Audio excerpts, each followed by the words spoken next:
Okay guys, so the quick sampler in Logic Pro X 10.5. If you get a loop which isn't a drum loop or any other type of rhythmic audio loop, you can put it into Quick Sampler and you can make it play in time with your project. I'll show you how to do that. So to get the loop in, we either create a software instrument track, and on that we put a quick sampler in mono or stereo.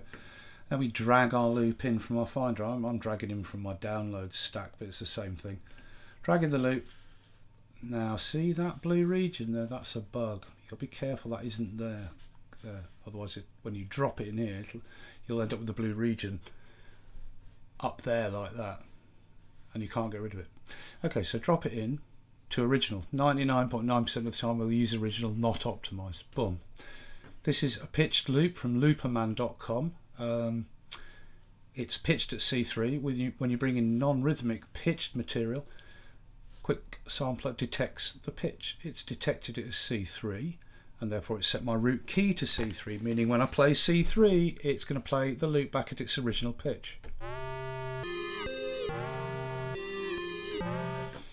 Right, now with drum loops, all you do is put it into classic mode, switch on flex and follow tempo, and it will just play around in time with your track, but not in the case of these types of loops. To get these to play, you've got to activate loop forward, get the start loop marker and put it right to the start of the loop, and the loop must be perfectly trimmed so it cycles round at its natural tempo properly. You put the start loop right to the very start and the end loop right to the very end, and then you do derive tempo from loop length. Boom, and there it's done. And Quick Sampler has detected that this loop is 16 beats long. There's the beat indicators across the top. Look, and if you zoom in, you can see like 16ths and beyond that, even more resolution. Right, okay. So 16 beats long. It is in fact 4 bars long, this, yes, so 4 4s are 16. So now it will play in time. If I pencil in a region on its track, make that 4 bars long, and go into that region and put, but there's the root key listed in the piano edit, put in a MIDI note 4 bars long. This loop will now play round perfectly in sync, whatever the project tempo is, like this.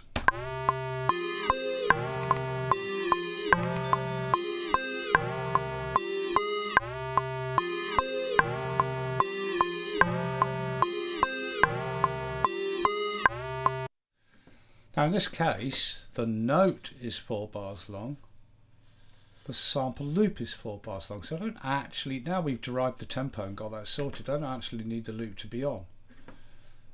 If the loop's 4 bars long and the note's 4 bars long, when the note on command happens, the sample starts from the sample start.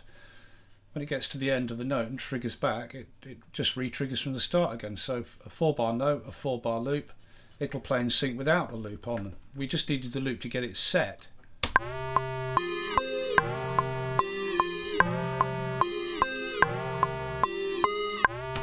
If I put the loop back on, and the loop point is exactly at the start and the end loop is exactly at the end, and then I make this region 8 bars long and make the note inside 8 bars long. Now the note is double the length of the loop, of the sample loop, from the very start to the very end. This is 4 bars, this note is 8 bars.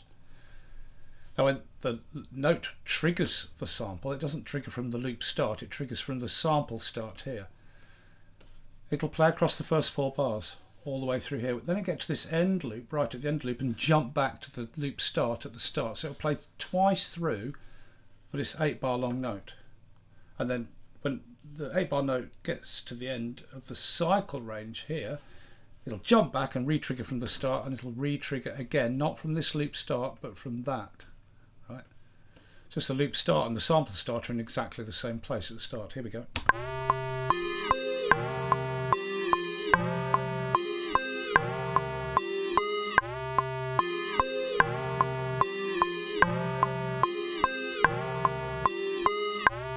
Etc. Right? Let's put this back to 4 bars long. Alright, so before we go any further, let me bring in a drum beat from the same Looperman website. This time I'll do the different way of loading. I'll just drag the beat into the track area here. You can do this technique if you've already got one track in the track column here. And the menu appears. I'll drop it into Quick Sampler Original, boom. And a track is created with that sample loaded into Quick Sampler. Now when you load in a rhythmic drum loop, it initially goes to slicing mode, but you just switch to classic, flex, follow tempo, and that's it. And now all I have to do is put a note triggering that. Put a region there, make it also 4 bars long. There's the root key, because non-rhythmic loops are always put on C3. Non-pitch loops, sorry, are always put on C3, or non-pitch samples, like drum hits. Boom. There's a note exactly 4 bars long. That'll now trigger the drums and they'll play along with this loop. There we go.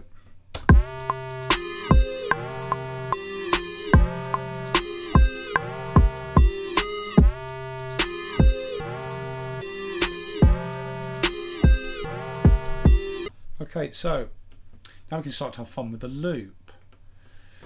Now, we're playing in forward mode and the loop is in forward mode. So the one thing now that the loop has been analysed for tempo, Quick Sampler's put the beats across, and we've got 16 beats. This loop is exactly 16 beats in length.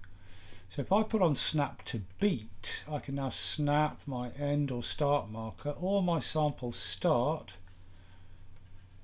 or my sample end to any beat or 16th that I want, right? So what I can do now is I can just make it play round the first half of the sample, right? When the note triggers, it doesn't trigger from the loop start. It always triggers from the sample start.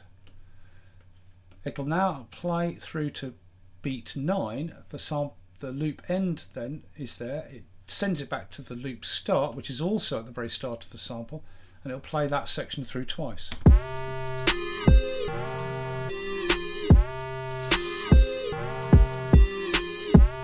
And it does it twice because this is 2 bars and the note's 4 bars. But when the playhead gets to this part, the end loop, and chucks it back again, it doesn't have to start from the start again, it can start from anywhere else further down the loop. So when this note sounds, it will trigger the loop from the sample start, play through to the end marker on beat 9, jump back to beat 5, and then play that section around. So it'll play bar 1 here and then loop round bar 2 when it gets to the end of that bar 2.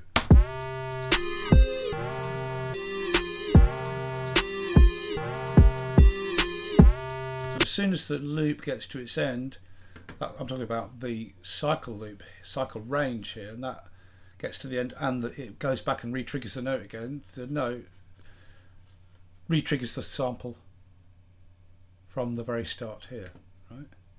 So this loop at the end can loop round any amount, the whole thing, or just a bit of whatever's playing.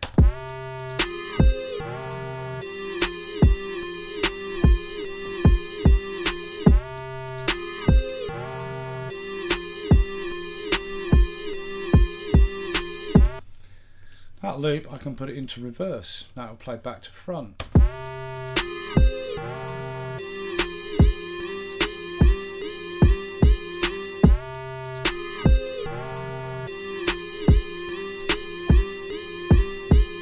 Or I can make it play alternate.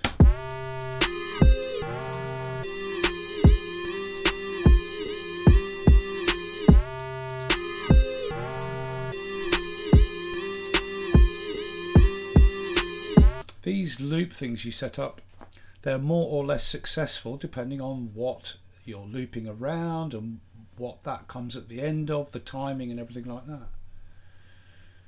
Now let's look at something else. If I've got my loop mode in forward, playback modes in forward, if I switch it to reverse, my loop also becomes in reverse. Everything's now back to front, right? This is now the this is now the sample start. This is the sample end. This is the loop end. This is the loop start. So now, when the note triggers, it'll start playing the sample from here. It'll play all the way through till the end loop, because the loops are back to front now. That's the loop end, that's the loop start. It'll play all the way through to the loop end, jump back to the loop start and play around that bit, and everything will be in reverse like this.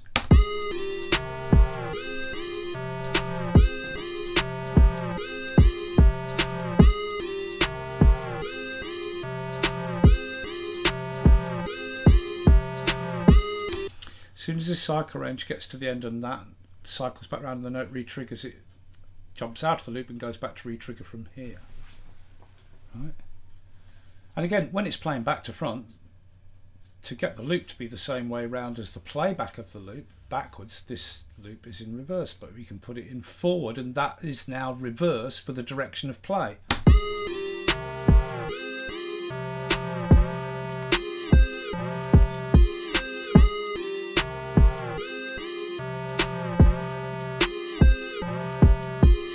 Etc. or alternate.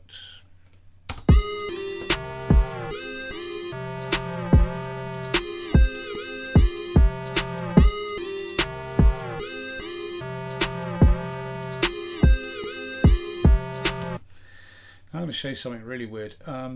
This really only works when you're working with reverse. We're in reverse. Loop is in reverse. I'm going to play starting here because we're in reverse.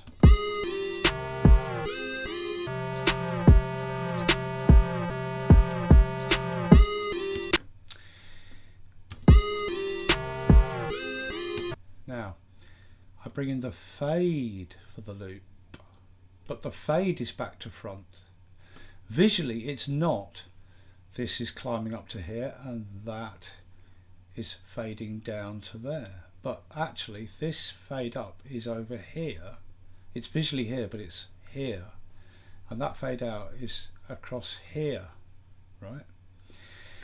So now what happens is this plays through, and that when this loop goes round, that little last bit of this bit is the bit that's going to be faded up with this fade, which is actually being performed over here. It just visually doesn't change. You can hear that, that's this little bit fading up with that amount of fade, but imagine that this was over this side fading up. Let's make it stronger, more of it.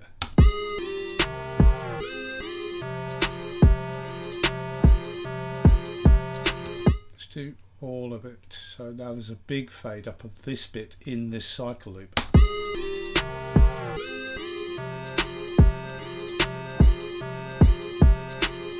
So what's happening is this big fade up here, long fade up from there to there, is actually, it's visually here, but it's actually over here, fading up that last doo-doo bit of that inside this loop, and that crossfades with this bit that's playing in here.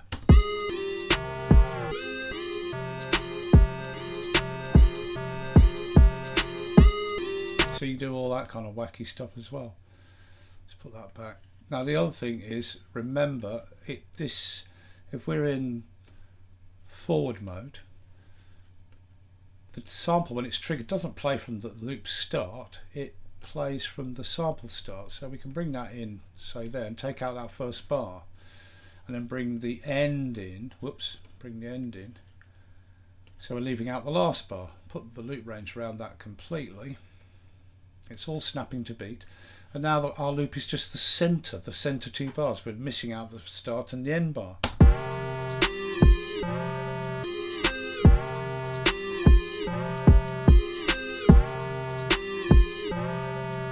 Or it can be just the third bar. Or just the second bar, whatever you like. I'll put the loop with it though if you want it to loop round. Whoops. Come on. Oh, there we go. There. Now we're just playing only the second bar.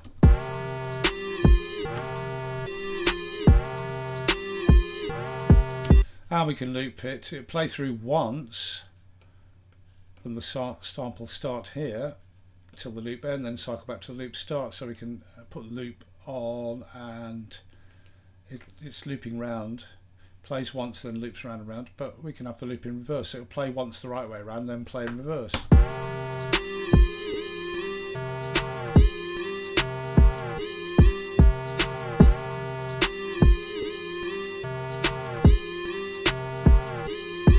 All that stuff, and you know, that can work at different points, or it may not work, it depends. You just have to experiment and see what happens. Now we're doing the same thing, only now in bar 3, playing through. When it gets to that end loop, it'll reverse round in reverse.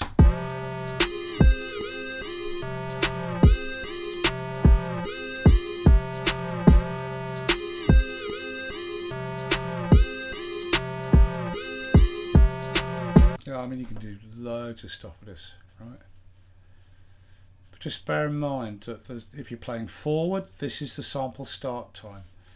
If you're playing in reverse, this is the sample start time. The loops are what they are, the loops. If you're playing forward, that's the end loop. The sample will play forward from the sample start to the end loop, jump back to the start loop and loop around that section. If you're playing back to front, the sample will start from the sample start point, which is now here, play through to the end loop, which is now here in reverse, and jump back to the start loop and cycle around. And then you've got that fade thing as well, which you can do some wacky stuff with, but it only tends to really work in reverse. When you're doing reverse stuff, then you really hear it doing some strange stuff. Yeah. And anyway, there's some ideas. Whoops, I'm going to let's do a really massive fade and see what happens. So actually in forward mode, in forward, it shouldn't, normally don't do anything, but we'll do it in forward. It'll play along to there and then loop back round. Let's see what happens.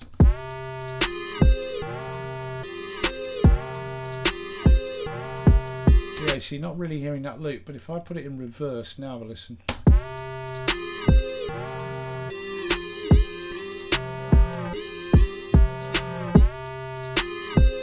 Yeah, this thing with the fades only really works when it's playing backwards, but then you get some wacky effects. Anyway, look, there's a whole bunch of stuff to inspire you.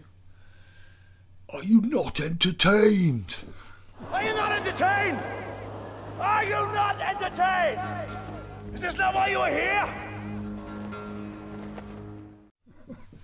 I always say that, or usually say that in my videos. So there you go. Any questions, ask below. Again, I got these loops from Looperman. If you want to check their website out, there's a link in the description. I'm not affiliated with them in any way, but they've got loads of grime and hip hop and other loops. You just sign up and get them free as far as I can see. And some of these loops that are on there, they've been used in hit grime and British hip hop tracks. They're somehow connected to the Fire in the Booth and the Fire in the Spoof and that whole network of guys working on beats and everything like that. Yeah. Okay. So yeah. Subscribe. And just as important, get the word out. Any forums you use, any social media, get the word out about the channel, man. Let's build it more and more, man. I hope that's useful. I hope that's giving you some ideas that you're not getting elsewhere. So that is how you do it. That's how you take a non-rhythmic loop, a pitch type loop, such as any of these backing type pitched loops that you use in grime and hip hop as the base of your thing, with your loop and bass line on top and everything. It's genius for that, this. Absolute genius. Okay, I'll see you for the next one.